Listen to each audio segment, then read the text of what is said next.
Hi students, welcome to our academy. இப்போ நம்ம exam வரப்போகுது. எக்ஸாமில் கண்டிப்பாக உங்களுக்கு வந்து ஸ்டேட் கவர்மெண்ட்லேருந்து கண்டிப்பாக கேள்வி கேட்பாங்க. பாலிட்டியிலேருந்து எப்போவுமே கொஸ்டின்ஸ் வரப்போகுது. அதுலேருந்து ஸ்டேட் கவர்மெண்ட் மாநில அரசு அந்த டாப்பிக்லேருந்து கொஸ்டின்ஸ் வரும். அப்போ அந்த டாபிக் தான் இன்னைக்கு நம்ம ரொம்ப டீட்டெயில்டாக பார்க்க போகிறோம், ஃபுல்லாக பார்க்க போகிறோம். லாஸ்ட்டாக ஒரு 5 கேள்வியும் கேட்க போகிறேன், அதுக்கும் ஆன்சர் பண்ணிட்டு போங்க. இந்த வீடியோல ஃபுல்லா ஸ்டேட் கவர்மெண்ட்டை லூப் அண்ட் கார்னர் எல்லாத்தையும் டீட்டெயில்டா ஃபுல்லா கவர் ஆகுற மாதிரி பார்க்க போறோம். ஓகே, கரண்ட் ஈவெண்ட் ஏதாவது நடந்தா கூட அதையும் நம்ம பார்த்துக்க போறோம். ஸ்டேட் கவர்மெண்ட்னா நம்ம ஸ்டேட் கவர்மெண்ட் தமிழ்நாடு தான். தமிழ்நாடு வச்சுதான் நிறைய எக்ஸாம்பிளும் படிக்கணும். சரிங்களா? ரைட்டா போலாமா? இப்போ ஸ்டேட் கவர்மெண்ட் சொல்லக்கூடிய பாயிண்ட் ரொம்ப கரெக்டா நோட் பண்ணி வச்சுக்கோங்க. முடிஞ்சா கையில நோட்ஸா எடுத்து வச்சுக்கோங்க. லாஸ்டா கேட்கக்கூடிய 5 கேள்விக்கு ஆன்சர் பண்ணுங்க. ஓகேலா? ரைட்டா? ஃபர்ஸ்ட் நீங்க மெயினா பார்க்க வேண்டியது இந்த மாநில அரசுங்கிற டாபிக் நம்ம கான்ஸ்டிடியூஷன்ல எத்தனாவது பகுதியா இருக்கு. ஓகே, பார்ட்டுன்னு சொல்லுவோம்ல, ஒவ்வொரு பார்ட் முதலாம் பகுதி என்ன, 2ஆம் பகுதி என்ன, 3வது பகுதி என்ன, 4வது பகுதி என்ன படிப்போம். மொத்தம் 25 பகுதி இருக்கு. அந்த 25 பகுதியில ஸ்டேட் கவர்மெண்ட் நமக்கு எத்தனாவது பகுதியா இருக்குது? 6வது பகுதியா இருக்கு. ஓகேலா? ஸ்டேட் கவர்மெண்ட் நமக்கு 6th. ஓகேலா? 6th 6 இந்த மாதிரி நம்பர் தான் யூஸ் பண்ணுவாங்க பகுதிக்கு. சரிங்களா? 6வது பகுதியா இருக்குது. 5வது பகுதியா மத்திய அரசு இருக்கும். மத்திய அரசு அல்லது ஒன்றிய அரசு இருக்கும். சரிங்களா? அடுத்து ஆர்டிக்கல் எதுல இருந்து எது வரைக்கும் சார் அப்படின்னா, ஆர்டிக்கல் பாத்தீங்கன்னா 152 இருந்து 237 வரைக்கும் ஸ்டேட் கவர்மெண்ட் பத்தி பேசக்கூடியது. ரெண்டுமே ரொம்ப முக்கியம், நோட் பண்ணிச்சுக்கோங்க இப்பவே. அதுக்கப்புறம் நம்ம கான்செப்ட் குள்ள போயிடும். ஓகேதா? ஸ்டேட் கவர்மெண்ட் பத்தி சொல்லக்கூடிய ஒரு பகுதி அப்படின்னு கேட்டாங்கன்னா அரசியலமைப்பு மொத்தம் 25 பகுதி இருக்கு. அந்த 25 பகுதியில 6வது பகுதி இதை பத்தி பேசுது. ஓகேதா? மொத்தம் நிறைய 440க்கு மேல ஆர்டிகல்ஸ் இருக்கு. அதுல 152வது ஆர்டிக்கல்ல இருந்து 237வது ஆர்டிக்கல் வரைக்கும் எதை பத்தி பேசுது? ஆர்டிக்கல் ஸ்டேட் கவர்மெண்ட் பத்தி பேசுது. இப்ப நம்ம எல்லா ஆர்டிக்கல் நம்ம படிக்கணும்னா எல்லா ஆர்டிக்கல் தான் படிக்க வேணும். அங்கங்க ஒரு சில ஆர்டிக்கல் மட்டும் படிச்சா போதும். ஓகேடா? சரி, ஸ்டேட் கவர்மெண்ட் பார்க்கும்போது நம்ம என்ன தெரிஞ்சுக்கணும் அப்படின்னா, மொத்தமா இந்தியாங்கிறது ஒரே ஒரு நாடு. ஓகேடா?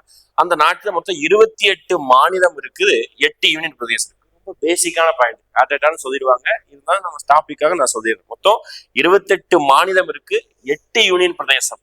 பழைய புக்கு, பழைய வெப்சைட் ஏதாவது பார்த்துட்டு 9 யூனியன் பிரதேசம், 7 யூனியன் பிரதேசம் அப்படிதான் சொல்லாதீங்க யாருமே. சரிங்களா? கரெக்டா இப்ப நான் கரண்ட்ல 2025 இந்த மாசத்துல நமக்கு பாத்தீங்கன்னா 8 யூனியன் பிரதேசம் இருக்கு. ஓகேடா? நோட் பண்ணி வச்சுக்கலாமா? ரைட், அடுத்து போலாமா? அடுத்த ஸ்லைடு போலாமா? அடுத்து பாருங்களேன், மாநில அரசுனா என்னன்னு சொல்லிடுது. ஃபர்ஸ்ட் மாநில அரசுடைய ஓவர்வியூ. ஸ்டேட் கவர்மெண்ட், ஸ்டேட் கவர்மெண்ட்னா எதெல்லாம் சேர்ந்தது ஸ்டேட் கவர்மெண்ட் சொல்றேன். பார்க்கலாமா? ஃபர்ஸ்ட் பாருங்க, எங்க இருந்து வருது? வெப்சைட்ல இருந்து. ஃபர்ஸ்ட் நிர்வாகம். அப்போ ஒரு மாநில அரசு கீழே நிர்வாகம் தான் முதல் எழுத்து. ஓகேங்களா? எக்ஸிகியூட்டிவ் அப்படின்னு சொல்லுவாங்க. அப்ப இந்த நிர்வாகத்துக்கு கீழே யாரெல்லாம் வராங்க அது தெரிஞ்சுக்கணும். நிர்வாகத்துக்கு கீழே யாரு வரா? ஆளுநர் வராரு. ஆளுநர்னா இங்கிலீஷ் என்ன சொல்லுவோம்? கவர்னர் அப்படின்னு சொல்லுவோம். ஓகே, அவரை பத்தி பார்க்கணும். அடுத்து ஆளுநருக்கு அடுத்து சிஎம், முதலமைச்சர் அப்படின்னு சொல்லுவாங்க. சீஃப் மினிஸ்டர் பார்க்கணும்ல? ஓகேங்களா? அவங்களுக்கு கீழே அமைச்சர்கள். ஓகேங்களா? கவுன்சில் ஆஃப் மினிஸ்டர்ஸ் அப்படின்னு சொல்லுவாங்க. அப்படின்னா மினிஸ்டர்ஸ் அப்படின்னு சொல்லுவாங்க. ஓகே, அப்போ மாநில அரசு கீழே நிர்வாகம், நிர்வாகத்துக்கு கீழே ஆளுநர், முதலமைச்சர், அமைச்சர்கள், அது கீழே அதிகாரிகள் நிறைய பேர் வருவாங்க.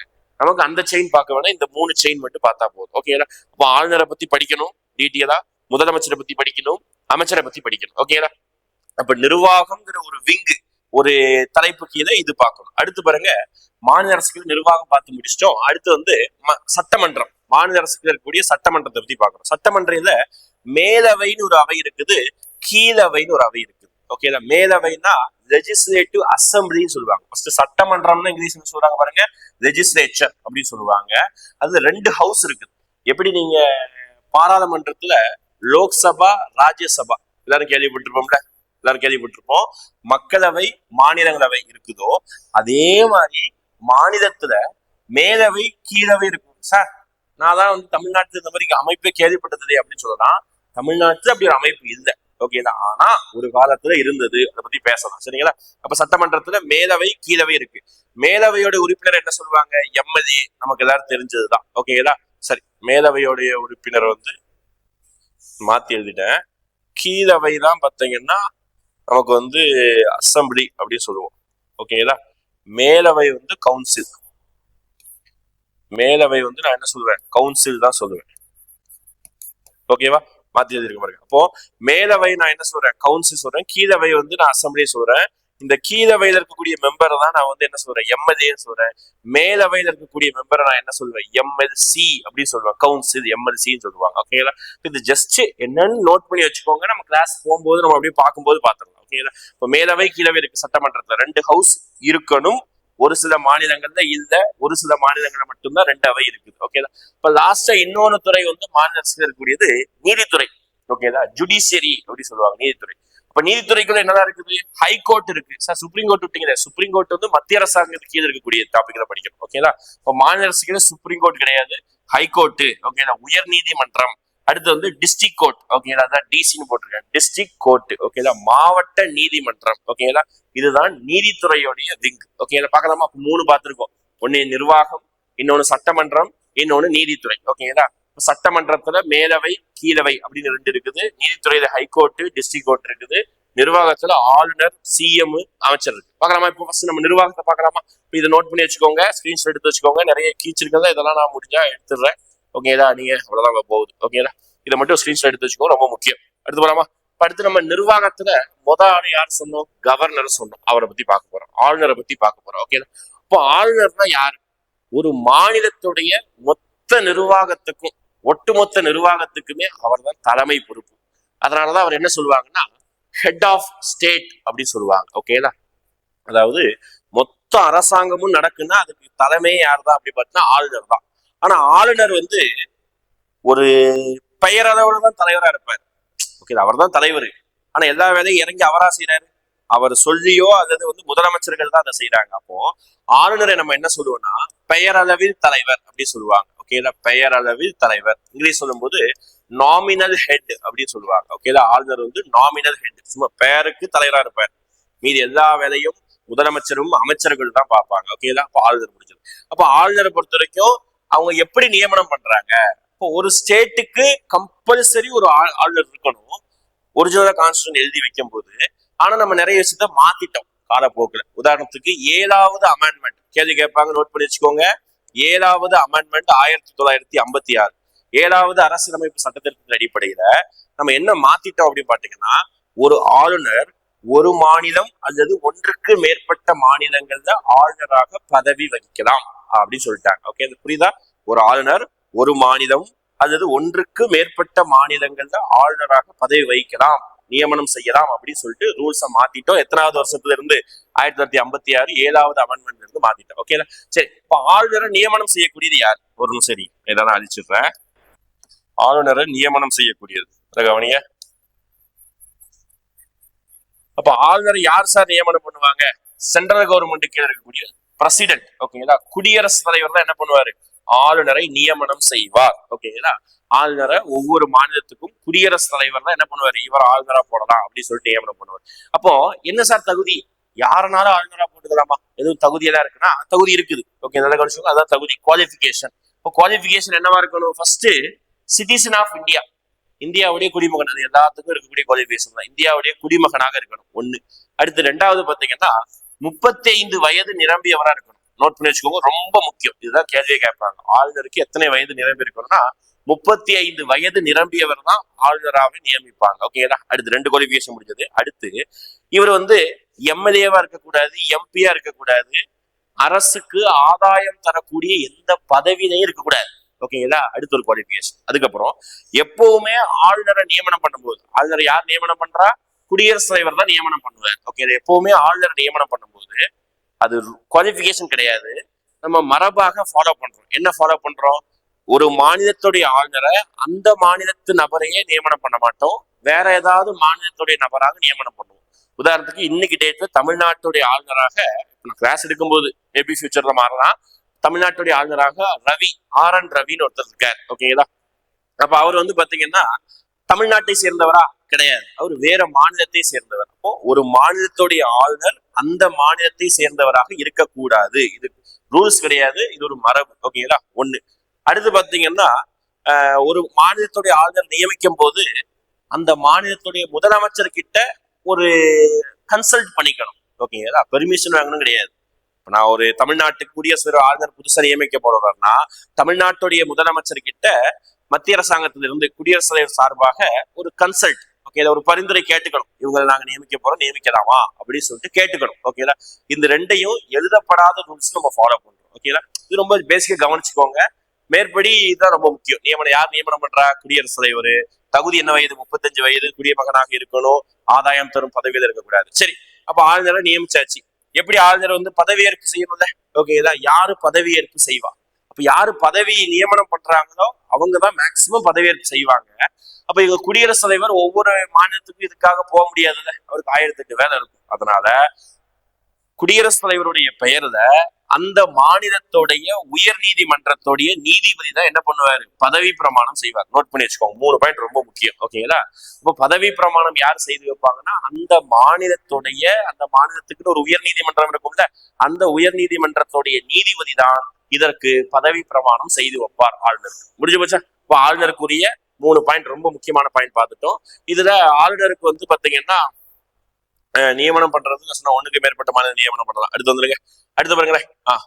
அதிகாரம் அடுத்து ரொம்ப முக்கியமானது. ஆளுநருடைய அதிகாரங்கள் என்ன, அதை பத்தி பார்க்க போறோம். பவர்ஸ். ஓகே, ஆளுநருடைய பவர் அதிகாரங்கள் என்னெல்லாம் இருக்குது, ஆளுநருக்கு அதிகாரம் இருக்குது, என்ன அதிகாரம் இருக்கு. ஃபர்ஸ்ட் பாருங்க, நிர்வாக அதிகாரம், எக்ஸிகியூட்டிவ் பவர். அப்ப ஆளுநருடைய அதிகாரத்தை பத்தி பேசக்கூடிய ஆர்டிகல் கேட்பாங்க 154. நோட் பண்ணி வச்சுக்கோங்க, ஆளுநருடைய அதிகாரத்தை பத்தி பேசக்கூடிய ஆர்டிகல் கேட்பாங்க 156.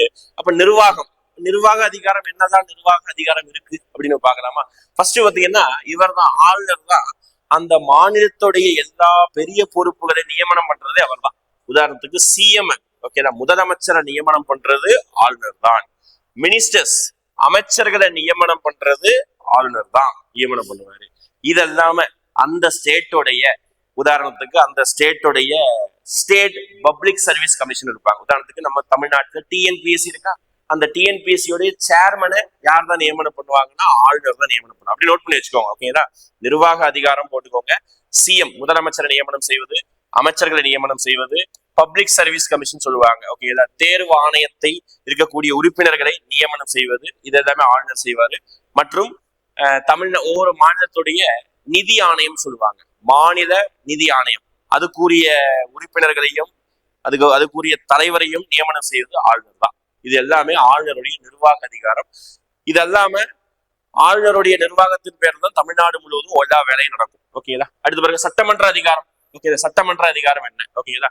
சட்டமன்ற அதிகாரத்துக்கும் சட்டமன்றத்துடைய முதல் கூட்டத்தொடர், இப்ப வந்து உதாரணம் இன்னைக்கு இந்த வருஷம் சட்டமன்றம் ஸ்டார்ட் ஆகுது அப்படின்னா, அந்த சட்டமன்றத்துடைய ஃபர்ஸ்ட் மீட்டிங்ல ஆளுநருடைய உரையை வைத்துதான் ஸ்டார்டே ஆகும். ஓகேங்களா?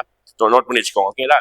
இந்த மாநிலத்துல இந்த வருஷம் சட்டமன்றம் ஸ்டார்ட் ஆகுதுன்னா ஆளுநர் தான் ஃபர்ஸ்ட் அங்க போயிட்டு உரை வாசிப்பார். ஓகே, ஸ்பீச் கொடுத்துதான் அந்த சட்டமன்றத்தையே ஸ்டார்ட் பண்ணி வைப்பார். அதே மாதிரி ஆளுநர் சொல்லும் போதுதான் சட்டமன்றம் கூடும். ஆளுநர் சொன்னா சட்டமன்றம் கலைந்து விடும். ஓகேங்களா? சரி, எல்லாத்தையும் ஆளுநரே செய்யறாரு, அப்போ ஆளுநருக்கு தான் அதிகாரம் பலம் அதிகமா அப்படின்னா, ஆக்சுவலா நான் சொல்லிட்டு ஃபர்ஸ்டே சொன்னது, ஆளுநர் பெயரளவில் தலைவர். ஆளுநருக்கு பின்னாடி இருந்து எல்லாம் யார் தான் செய்ய சொல்லுவாங்க அப்படின்னு பாத்தீங்கன்னா, நம்மளுடைய முதலமைச்சர்கள், அமைச்சர்கள் தான் அவங்க எல்லாத்தையும் செய்ய சொல்லுவாங்க. ஓகேங்களா? ரைட்டா? அப்ப சட்டமன்ற அதிகாரத்துல சட்டமன்றத்தை கூட்டுறது அவர் தான், சட்டமன்றத்தை கலைக்கிறது அவர் தான், சட்டமன்றத்துக்கு உரையாற்றுவது அவர் தான், சட்டமன்றம் தொடர்பான விஷயங்களை கண்காணிப்பது அவர் தான், சட்டமன்றத்துக்கு ஏதாவது பரிந்துரைகளை அனுப்பலாம், கேள்விகளை கேட்கலாம். இதெல்லாம் சட்டமன்ற அதிகாரங்கள். ஓகேங்களா? ரைட்? அடுத்து பாருங்க, அடுத்து நிதி அதிகாரங்கள், பினான்சியல் பவர்ஸ். நிதி அதிகாரம் பொறுத்த வரைக்கும் மணி பில் அப்படின்னு சொல்லுவாங்க, பண மசோதா ரொம்ப முக்கியமானது. ஓகேங்களா? நிதி, இப்ப நம்ம சட்டமன்றத்துல ஏதாவது பணம் சம்பந்தமான கொடுக்கல் வாங்கல், ஓகேங்களா, ஏதாவது செலவு, இந்த மாதிரி விஷயத்துல பண மசோதா ஒரு மசோதா வந்து தாக்கல் செய்வாங்க. அது தாக்கல் செய்யும் போது இந்த மசோதா பண மசோதாவா இல்லையாங்கிறத முடிவு பண்றது ஆளுநர் தான். சரிங்களா? ரைட்டா? அதே மாதிரி தமிழ்நாட்டுடைய மொத்த வருமான கருவூலமும் ஆளுநருடைய கையிருப்புல தான் இருக்கும். கையிருப்புல அவருடைய பெயரளவுல தலைவராக தான் இருப்பாங்க. ஓகேங்களா? இப்படி சட்டமன்ற அதிகாரத்துல ஒரு மசோதாவுக்கு, சட்டமன்றம் பாஸ் பண்ணக்கூடிய ஒரு மசோதாவுக்கு எப்ப ஆளுநர் கையெழுத்து போடுறாரோ அப்பதான் அவருக்கு என்ன இருக்கும் அப்படின்னு பாத்தீங்கன்னா, அப்பதான் அந்த மசோதா சட்டமாக மாறும். புரியுதா? ஆளுநர் எப்ப சைன் போடுறாரோ அப்பதான் மசோதா என்னவா மாறும், சட்டமாக மாறும். ஓகேங்களா? அப்ப நிதி அதிகாரம் பார்த்தோம். அடுத்து நீதித்துறை அதிகாரங்கள். நீதித்துறை அதிகாரம்னா தமிழ்நாட்டுல என்ன நீதித்துறை இருக்குது? ஹைகோர்ட் இருக்கு, டிஸ்ட்ரிக்ட் கோர்ட் இருக்கு. அப்போ ஆளுநர் ஹைகோர்ட்டோடைய நீதிபதியை நியமனம் செய்வாரா? தப்பு. நிறைய பேர் அப்படி புரிஞ்சுக்கிறீங்க சார். சென்ட்ரல் கவர்மெண்ட்ல சுப்ரீம் கோர்ட் நீதிபதியை குடியரசுத் தலைவர் நியமனம் பண்றாரு, அதே மாதிரி இங்க நியமனம் பண்ணுவாங்கல்ல, அப்படி நம்ம சொல்லக்கூடாது. ஓகேங்களா? ஆளுநர் வந்து மாவட்ட நீதிபதிகளுடைய நீதிபதியை மட்டும்தான் நியமனம் பண்ணுவாரு. ஹைகோர்ட் நீதிபதியையோ சுப்ரீம் கோர்ட் நீதிபதியோ நியமனம் பண்ண மாட்டார். ஞாபகம். நீதித்துறை சம்பந்தமா ஒரே பாயிண்ட் தான். மாவட்ட நீதிபதிகளை நியமனம் செய்யக்கூடிய அதிகாரம் யாருக்கு தான் இருக்கு? ஆளுநருக்கு தான் இருக்கு. ஓகே, நீதி அதிகாரம். மற்றவைனா வேறு சில அதிகாரங்கள் இருக்கு. உதாரணத்துக்கு அவசர கால நிலை. ஆர்டிகல் 356 கேள்விப்பட்டிருப்பீங்க, எமர்ஜென்சி. ஓகேங்களா, ஸ்டேட் எமர்ஜென்சி அப்படின்னு சொல்லுவாங்க. அப்ப அதை வந்து பரிந்துரை பண்ணக்கூடிய விஷயமும் யார்கிட்ட தான் இருக்குது, நம்ம ஆளுநர் கிட்ட தான் இருக்குது. இது அல்லாம ஒரு சட்டமன்றத்துல யாருக்கு அதிகாரம் அதிகமா இருக்கு, அதாவது ஒரு 200, இப்போ உதாரணத்துக்கு ஒரு 100 எம்எல்ஏக்கள் இருக்காங்கன்னா அந்த 100 எம்எல்ஏக்கள் யாருக்கு சப்போர்ட் இருக்கு, அவங்கள சிஎம் ஆக்கக்கூடிய உரிமை அதுவும் ஆளுநருக்கு தான் இருக்கு. ஓகேங்களா, புரியுதா? இப்போ மற்றவை எல்லாம் சொல்லிட்டோம், அடுத்து போலாமா? ரைட். இப்போ மற்றவை அதிகாரங்கள் பார்த்து முடிச்சிட்டோம். அடுத்து பார்த்தீங்கன்னா முதலமைச்சர் வந்துடும், அவ்வளவுதான். ஆளுநர் வந்து முடிஞ்சது, ஆளுநரை பத்தி அவ்வளவுதான். ஆளுநர் நியமனம் பார்த்துட்டோம், அதிகாரம் பார்த்துருக்கோம், அதிகாரங்கள் என்னதான் நோட் பண்ணி வச்சுக்கணும். அடுத்து வந்து முதலமைச்சர். முதலமைச்சர்னா சீஃப் மினிஸ்டர், ஒரு மாநிலத்துடைய ரியல் ஹெட், உண்மையான நிர்வாக தலைவரே யார் தான், நம்மளுடைய முதலமைச்சர் தான். உண்மையா அவர் தான் ஃபுல் கண்ட்ரோலே அவர் தான் வச்சிருப்பார். ஓகே, நியமன கண்ட்ரோல். ஏன்னா இவர் சொல்லிதான் என்ன பண்ணுவாரு அப்படின்னு பாத்தீங்கன்னா, ஆளுநரே எல்லா விஷயத்தையும் செய்யறாரு. இவர் சொன்ன ஆளதான் அமைச்சர்களாக ஆளுநர் நியமிப்பார். ஓகேங்களா, முதலமைச்சர். அப்ப இவரை நியமனம் செய்யறது யாரு, ஆளுநர். முடிஞ்சு போச்சு. ஓகேங்களா, இப்ப முதலமைச்சரை நியமனம் செய்யறது யாரு அப்படின்னு கேட்பாங்க, ஆளுநர் தான் நியமனம் செய்வார். இவர் தான் முதலமைச்சர் அப்படின்னு சொல்லிட்டு ஆளுநர் சொன்னா மட்டும்தான் அவர் முதலமைச்சர் ஆக முடியும். அது எப்படி சார்?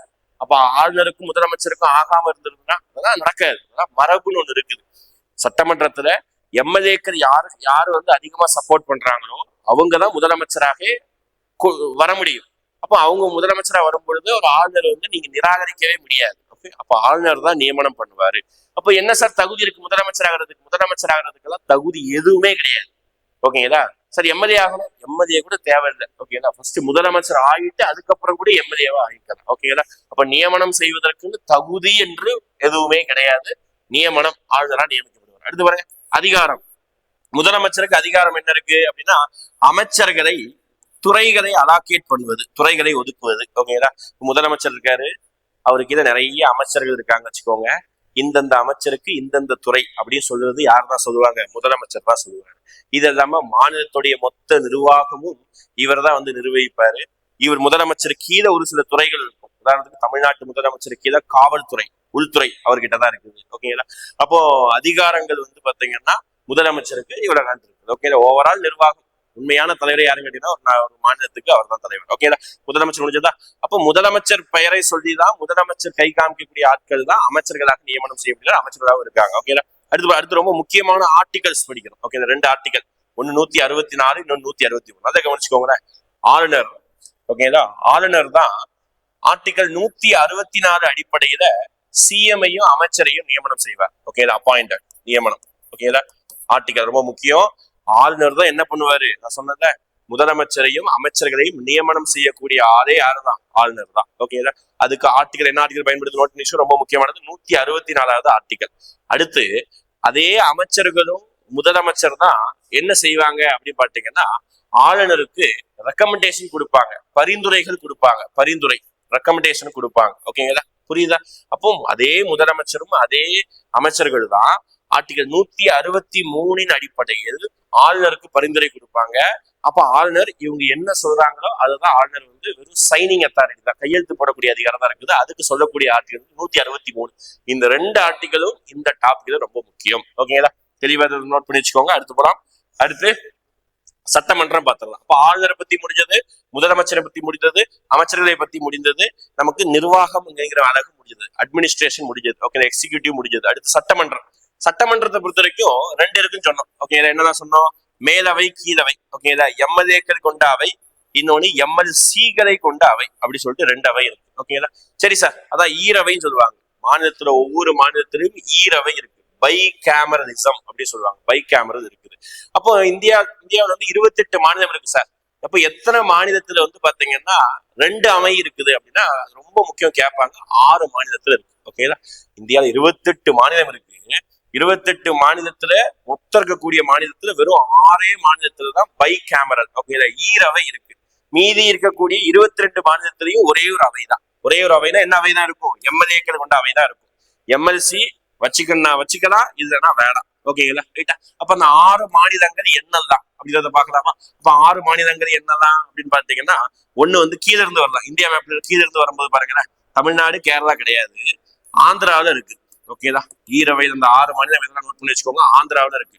ஆந்திரா பக்கத்து ஸ்டேட் என்ன, கர்நாடகா. ஓகேதா, ஆந்திராவில இருந்து பிரிஞ்ச மாநிலம் எது, தெலுங்கானா.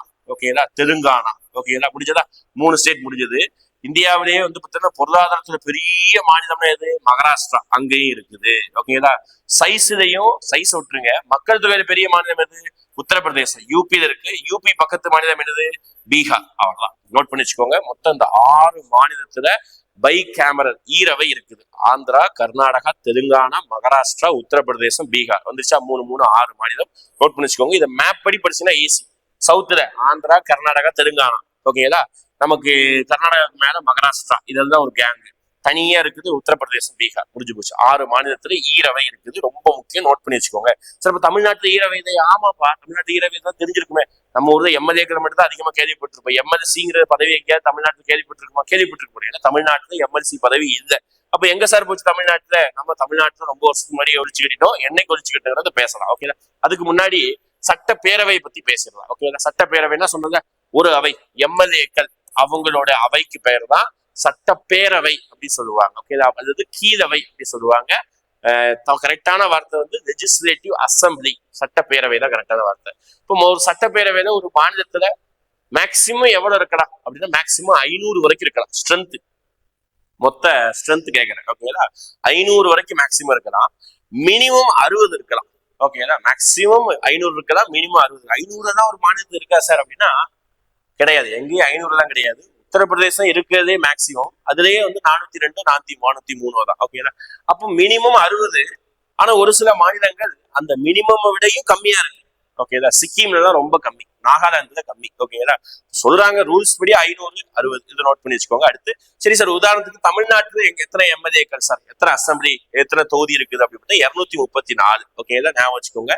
உதாரணத்துக்கு சொல்றேன், இந்தியா மாதிரி ஒவ்வொரு மாநிலத்திலும் இருக்கும்ல, இதே மாதிரி கேரளாவுக்கு எத்தனை, அதான் தெரிஞ்சுக்கோங்க, சும்மா தெரிஞ்சுக்கோங்க. இப்போதைக்கு நம்ம எக்ஸாம்பிளுக்காக தமிழ்நாட்டுக்கு அசம்பிளி சட்டப்பேரவை உறுப்பினர்களுடைய எண்ணிக்கை எவ்வளவு கேட்டாங்கன்னா 235 சொல்லுவாங்க. ஒண்ணு வந்து ஆங்கிலோ இந்தியன். ஓகேங்களா, இந்த வெளிநாடு இந்தியர்கள் சொல்லுவாங்க. ஆங்கிலோ இந்தியன் வெளிநாடு இந்தியர் கிடையாது. நம்ம வெளிநாட்டவர்கள் இந்தியாவில வந்து ரொம்ப வருஷத்துக்கு முன்னாடி இருந்திருப்பாங்க. அவங்களுக்கு ஒரு உறுப்பினர் கொடுத்தாங்க. ஆனா இது வந்து இப்போ ரீசெண்டா கேன்சல் பண்ணிட்டாங்க. அதனால நீங்க என்ன படிச்சுக்கோங்க, 234 படிச்சுக்கோங்க. ஓகேங்களா, அசம்பிளி மொத்தம் எவ்வளவு? 234 தொகுதிகளும் இருக்குது, 234 மெம்பர்ஸ் இருக்காங்க. ஞாபகம் வச்சுக்கலாமா? அடுத்து வந்துடலாமா? அடுத்து அப்ப அந்த அசம்பிளிக்கு யாரு சார் தலைவர்? ஓகேங்களா, தலைவர் சொல்றதை விட அந்த கூட்டத்தை வந்து அந்த பேரவை வந்து வழிநடத்தி கொண்டு செல்வது யாருன்னா ஸ்பீக்கர், சபாநாயகர் தான் இதை வழிநடத்தி கொண்டு செல்வார். ஓகேங்களா, ஸ்பீக்கர் தான் இதை வழிநடத்தி கொண்டு செல்வார். ஓகேங்களா, அப்ப ஸ்பீக்கர்னா யாரு அப்படின்னா நீங்க பாத்துருப்பீங்க டிவில நிறைய இடத்துல எம்எல்ஏக்கள் தான் கீழே இருந்து பேசிட்டு இருப்பாங்க. மேல தலைமை பொறுப்புல இருந்து சபாநாயகர் என்ன பண்ணுவாரு அப்படின்னு பாத்தீங்கன்னா, அதை அமைதியா இருப்பா, நீ பேசுப்பா, நீங்க பேசுங்க, அமைச்சர் பேசுங்க, நீங்க உட்காருங்க, அதான் சொல்லுவாங்கல்ல. ஓகே, அதை யார் தான் அப்படின்னா சபாநாயகர். உதாரணத்துக்கு தமிழ்நாட்டுடைய சபாநாயகர் யாருன்னா அப்பாவு அப்படின்னு சொல்லுவாங்க. ஓகே, தமிழ்நாட்டுக்கு இன்னைக்கு டேட்ல நமக்கு தமிழ்நாட்டுடைய சட்டமன்றத்துடைய தலைவர் யாரு அப்படின்னு கேட்டாங்கன்னா அப்பாவும் சொல்லுவாங்க. ஓகேங்களா, ரைட். அடுத்து அப்ப எம்எல்ஏக்கு என்ன சார் தகுதி, அது தெரிஞ்சுக்கணும். ஓகே, ஃபர்ஸ்ட் ஒருத்தர் எம்எல்ஏ ஆயிட்டாருன்னா அவருடைய டென்யூர் கேட்பாங்க, 5 வருஷம்.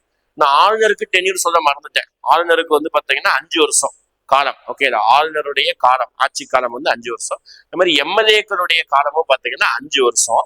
எம்எல்ஏக்களுக்கு ஏதாவது தகுதி இருக்கா சார்? இருக்கு. ஓகே, எம்எல்ஏக்கு தகுதி இருக்குன்னா 25 வயது நிரம்பியரா இருக்கணும், சிட்டிசனா இருக்கணும். ஓகே, இதை திருப்பியும் ஆதாயம் தரக்கூடிய பதவியில் இருக்கக்கூடாது.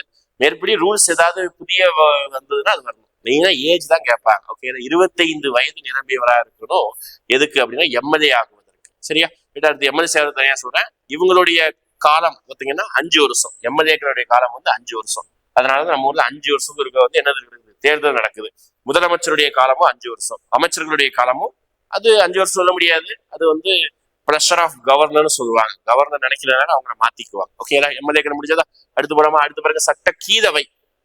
ஓகேங்களா, சட்டப்பேரவை முடிஞ்சது. அடுத்து லெஜிஸ்லேட்டிவ் கவுன்சில், சட்டமன்றத்துடைய கீழவை பார்க்கலாமா? அப்ப கீழவை சொல்லும் போது மேக்சிமம் எவ்வளவு ஸ்ட்ரென்த் இருக்கலாம் சட்டமன்றத்துடைய கீழவை அப்படின்னா, நம்ம சட்டமன்றத்துக்கு எவ்வளவு எண்ணிக்கை இருக்கோ அதுல 3ல 1 பங்கு தான் மேக்சிமம் இருக்க முடியும். இதுதான் மேக்சிமம். ஓகேங்களா, மேக்சிமம். உதாரணத்துக்கு ஏதோ ஒரு மாநிலத்துக்கு 100 எம்எல்ஏக்கள், 100 சட்டப்பேரவை எண்ணிக்கை இருக்குதுன்னா அதுல 1/3 அப்படின்னா 33 பேர் தான் மேக்சிமம் எதுல இருக்க முடியும் அப்படின்னு பாத்தீங்கன்னா நம்ம சட்ட கீழவையில இருக்க முடியும். கீழவையில இருக்க முடியும். புரியுதா? அது மேக்சிமம்ங்கிறது சொல்றேன். அடுத்து வந்துருங்க. அடுத்து அங்க எம்எல்ஏக்கு 5 வருஷம் பார்த்தோம், இங்க எம்எல்சிக்கு 6 வருஷம். எப்படி ராஜ்யசபா எம்பிக்கு 6 வருஷமோ அதே மாதிரி எம்எல்சிக்கு 6 வருஷம். அதனால நிறைய விஷயத்துல ராஜ்யசபா மாதிரி தான் சட்ட கீழவே வரும். ஆனா ராஜ்யசபாவுக்கு லோக்சபாவுக்கு அங்க ஒரு சில இடத்துல ஈக்குவல் அதிகாரம் இருக்கும். ஆனா இங்க அப்படி கிடையாது. ஓகேங்களா? இப்ப எம்எல்சிக்கு 6 வருஷம்.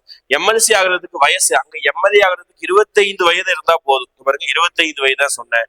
ஆனா எம்எல்சி ஆகுறதுக்கு 30 வயது இருக்கணும். கவர்னருக்கு எவ்வளவு சொன்னோம்? 35 வயது சொன்னோம். ஓகேங்களா? எம்எல்ஏக்கு 25, எம்எல்சிக்கு 30 வயது. ஓகேங்களா?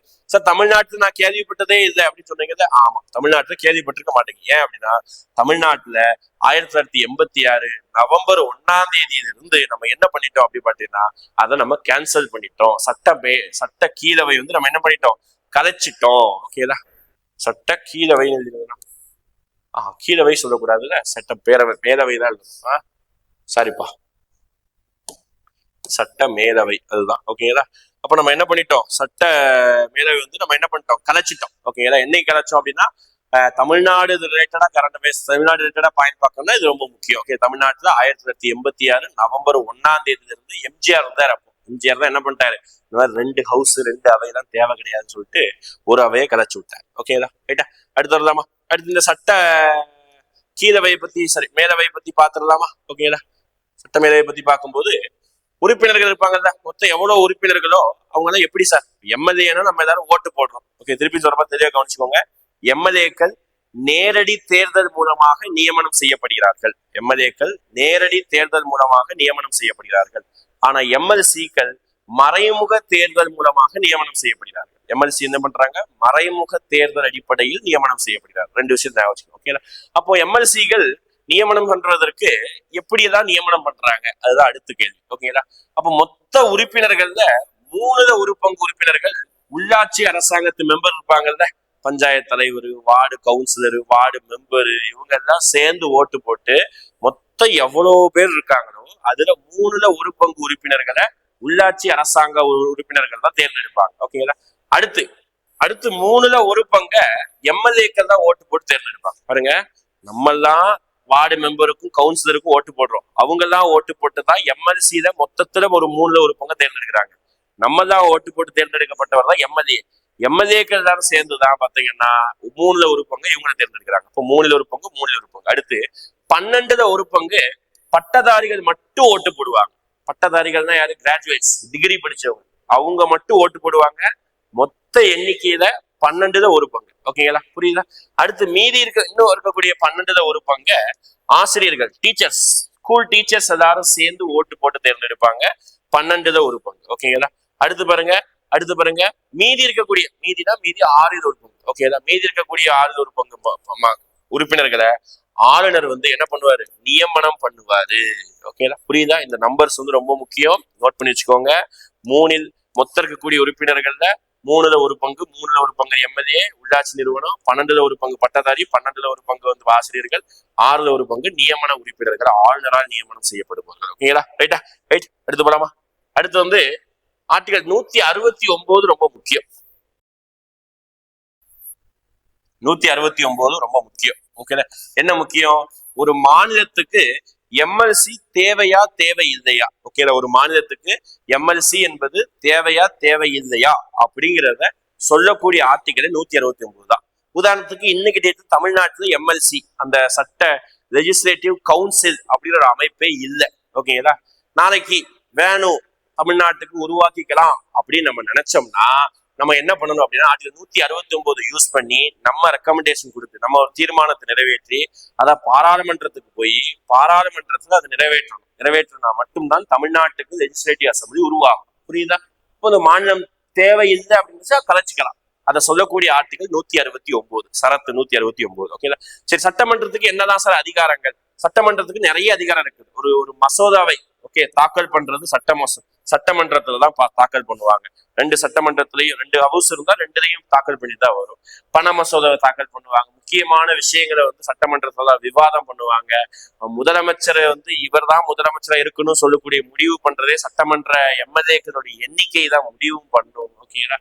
அப்போ அந்தந்த துறைகள்ல ஏதாவது குளறுபடிகள் இருந்தா அது குறித்த அமைச்சர்கள் வந்து அது விளக்கம் தெரிவிப்பாங்க. இது எல்லாமே சட்டமன்றத்துடைய அதிகாரங்கள்ல இருக்கு. ஓகேங்களா? ரைட்டா? லாஸ்டா இருக்கக்கூடியது நீதித்துறை. ஓகேங்களா? ஜுடிஷியரி. ஓகே, நீதித்துறை.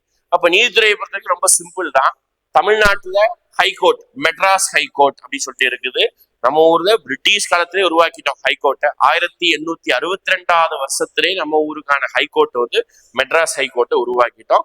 மொத்தமா இந்தியாவில் 25 ஹைகோர்ட் இருக்கு. அதுல ஒரு ஹைகோர்ட் தான் நம்ம ஊர் ஹைகோர்ட், தமிழ்நாட்டுடைய ஹைகோர்ட். ஓகேங்களா? அப்போ ஒரு ஸ்டேட் கவர்மெண்ட்னா ஒவ்வொரு ஸ்டேட்டுக்கும் தனித்தனியா ஹைகோர்ட் இருந்தது ஒரு காலத்துல. ஆனா அதையும் 7th அமெண்ட்மெண்ட்ல என்ன பண்ணிட்டாங்க, மாத்திட்டாங்க. ஒரு மாநிலத்துக்கு ஒரு நீதிமன்றம் இருக்கலாம், அப்படி இல்லைன்னா ஒரே நீதிமன்றம் 2-3 மாநிலங்களை கூட கண்ட்ரோல் பண்ணலாம். உதாரணத்துக்கு நம்ம ஊருடைய நீதிமன்றம் மெட்ராஸ் ஹைகோர்ட் வந்து பாண்டிச்சேரிக்கும் ஹைகோர்ட் தான். ஓகேங்களா? கேரளாவுடைய ஹைகோர்ட் வந்து பாத்தீங்கன்னா, சரி இந்த சைடு வந்துருங்க, நம்ம அந்தமான் நிக்கோபார் இருக்குல்ல, அந்தமான் நிக்கோபாருக்கு ஊருக்கு வந்து ஹைகோர்ட் வந்து அவங்க ஊர்ல ஹைகோர்ட்டே கிடையாது. வங்காளம், மேற்கு வங்காளத்துடைய ஹைகோர்ட் தான், கல்கத்தா ஹைகோர்ட் தான். அடுத்து பஞ்சாபுக்கும் ஹரியானாவுக்கும் ஒரே ஹைகோர்ட் தான், சண்டிகர் ஹைகோர்ட். புரியுதா? அப்ப 2 மாநிலத்துக்கு கூட ஒரு ஹைகோர்ட் இருக்கலாம். ஓகேங்களா? இருந்திருக்கு. ஓகேங்களா? அதான் 28 மாநிலத்துல 25 தான் ஹைகோர்ட் இருக்கு. இப்ப நம்ம ஊர்ல மட்டும் மெட்ராஸ்ல மட்டும் ஹைகோர்ட் கிடையாது, மதுரையிலே ஹைகோர்ட் இருக்கு அப்படின்னு சொல்லுவாங்க. அப்போ மதுரையில வந்து இருக்கக்கூடிய ஹைகோர்ட்டோடைய பிரான்ச் அப்படின்னு சொல்லக்கூடாது, பெஞ்சுன்னு சொல்லணும். புரியுதா? மதுரையில் இருக்கக்கூடிய ஹைகோர்ட்டோடையது வந்து பெஞ்ச் அப்படின்னு சொல்றது, ஹைகோர்ட் பெஞ்ச் அப்படிதான் சொல்லணும், பிரான்ச் சொல்லக்கூடாது. சரிங்களா? அடுத்து லாஸ்டா பாத்தீங்கன்னா மாவட்ட நீதிபதிகள். நான் முதைய சொல்லிட்டேன், மாவட்ட நீதிபதிகள்னா ஹைகோர்ட்டு கீழே ஒவ்வொரு டிஸ்ட்ரிக்ட் கோர்ட்லயும் இருக்கும். அது நம்ம ரொம்ப டீட்டெயிலா தேவை கிடையாது, பேசிக்கா பார்த்தா போதும். மாவட்டத்துல 2 வகையான நீதிமன்றங்கள் இருக்கும். ஓகே, சிவில் கோர்ட் தனியா இருக்கும், கிரிமினல் கோர்ட் தனியா இருக்கும். ஓகேங்களா? குற்றவியல் வழக்குகளுக்கு தனியா இருக்கும், நார்மலான சொத்து வழக்குகளுக்கு தனியான ஒரு நீதிமன்றம் இருக்கும். அந்த மாவட்ட நீதிமன்றங்கள் எல்லாத்தையும் நீதிபதிகளை நியமனம் பண்றது யாருன்னா ஆளுநர் தான் நியமனம் பண்ணுவார், கவர்னர் தான் நியமனம் பண்ணுவார். ஓகேங்களா? ரைட்டா? புரிஞ்சதா? அவர் தான். ஓகேங்களா? அப்ப இதுதான் ஸ்டேட் கவர்மெண்ட் அப்படி சொல்லி பார்த்து முடிச்சுட்டு. ஓகேங்களா? அப்ப ஆரம்பத்துல இருந்து சொல்லும் போது நம்ம விங்கு பார்த்தோம், ஒரு இடத்துல என்ன பகுதின்னு பார்த்திருந்தோம், என்ன ஆர்டிகல் இருந்து என்ன ஆர்டிகல் பார்த்தோம், மொத்தம் ஸ்டேட் கவர்மெண்ட்ல என்னென்ன அமைப்புகள் எல்லாம் வருதுன்னு பார்த்திருந்தோம். அடுத்து பாத்தீங்கன்னா ஆளுநருக்கு என்ன தகுதி, நியமனம் எப்படி, யார் நியமனம் பண்ணுவோம், தகுதி என்ன, அவங்க வந்து யார் பதவி பிரமாணம் செய்து வைப்பாங்க அதை சொல்லிட்டோம், வயசு சொல்லிட்டேன். ஓகேங்களா? அதே மாதிரி பாத்தீங்கன்னா ஆளுநருடைய வரம்பு வந்து 5 வருஷம் அப்படின்றதையும் சொல்லிட்டேன். ஓகேங்களா? 5 வருஷத்துக்கு மேலையும் யாருமே இதெல்லாம் நியமனம் பண்ணலாம்னா கண்டினியூ பண்ணுவாங்க. அதிகாரங்கள் பார்த்துட்டோம். ஓகேங்களா? அதுக்கப்புறம் முதலமைச்சருடைய நியமனம் அதிகாரம் எல்லாம் பார்த்துருந்தோம். அமைச்சர்கள், இது ரொம்ப முக்கியம். அமைச்சர்களுக்கு இந்த ஆர்டிகல் ரொம்ப முக்கியம். இவங்க வந்து நியமனம் பண்றதுக்கு 164, இவங்க ரெக்கமெண்டேஷன் பண்றதுக்கு 163. ஓகேங்களா? அடுத்து சட்டமன்றம்னா மொத்தம் 6 மாநிலத்துல ஈரவை இருக்கு. அது 6 மாநிலத்துடைய பேர் பார்த்துக்கோங்க. சட்டப்பேரோட மேக்சிமம் மினிமம் தமிழ்நாட்டுக்கு எவ்வளவு பார்த்துக்கோங்க. சபாநாயகர் தான் சட்டமன்ற வழிநடத்துவார். எம்எல்ஏக்கு வயசு என்ன பார்த்துக்கோங்க. மொத்தம் 5 வருஷம். ஓகேங்களா? ரைட்டா? தமிழ்நாட்டுல இப்ப கேன்சல் பண்ணாங்க. இது நியமனம் பண்றக்கூடிய விஷயங்கள், நீதித்துறை ஆர்டிகல். ஓகே ரைட்டா? ரைட். லாஸ்ட் நம்ம கேள்வி கேட்டுறோமா? ஒரு 5 கேள்வி கேட்கிறோம். அந்த 5 கேள்வி நீங்க என்ன பண்ணுங்க, உங்க நேம் போட்டு கமெண்ட் பண்ணிட்டு போங்க. ஓகேங்களா? ஃபர்ஸ்ட் முதல் கேள்வி, எத்தனை மாநிலங்கள்ல 2 அவைகள் உள்ளன? எத்தனை மாநிலங்கள்ல 2 அவை? ஓகே, 2 ஹவுசஸ் எத்தனை ஸ்டேட்ஸ்ல இருக்குங்கிறத கமெண்ட் பண்ணுங்க. 1. அடுத்து ஆர்டிகல் 163 என்ன சொல்லுது அதை சொல்லுங்க. ஆர்டிகல் 163 என்ன சொல்லுங்கிறத சொல்லுங்க. ஜஸ்ட் நீங்க இப்பதான் டைப்பே பண்ண அப்படியே வாய்ஸ் கொடுத்தா கூட அதை டைப் ஆயிருக்கு, அதை கூட பண்ணுங்க, தமிழ்ல கூட பண்ணிக்கலாம். அடுத்து 3வது கேள்வி, தமிழ்நாட்டுல எத்தனை சட்டமன்றங்கள் இருக்குது, சட்டமன்ற கவுண்டிங் எவ்வளவு, தமிழ்நாட்டுல அந்த 2வது அவையை வந்து எப்போ ஒழிச்சு கட்டணும், அது ரெண்டையும் ஒரே கொஸ்டினா 3வது கொஸ்டினை கமெண்ட் பண்ணுங்க. 4வது கொஸ்டின், ஆளுநர் நியமனம் செய்வதற்கான வயது வரம்பு என்ன, அதை கமெண்ட் பண்ணுங்க. 5வது கொஸ்டின், எம்எல்சி ஓகே நியமனம் பண்றாங்கல்ல, அதுல வந்து எம்எல்ஏக்கள் எத்தனை பேரை, எத்தனை பங்கு எம்எல்ஏக்கள் வந்து எத்தனை பங்கு உறுப்பினர்கள் வந்து தேர்ந்தெடுக்கிறாங்கிறத கமெண்ட் பண்ணுங்க. இதே மாதிரி அடுத்த வீடியோ பிடிச்சிருந்தா அடுத்த வீடியோ நம்ம சந்திக்கலாம். Okay, thank you.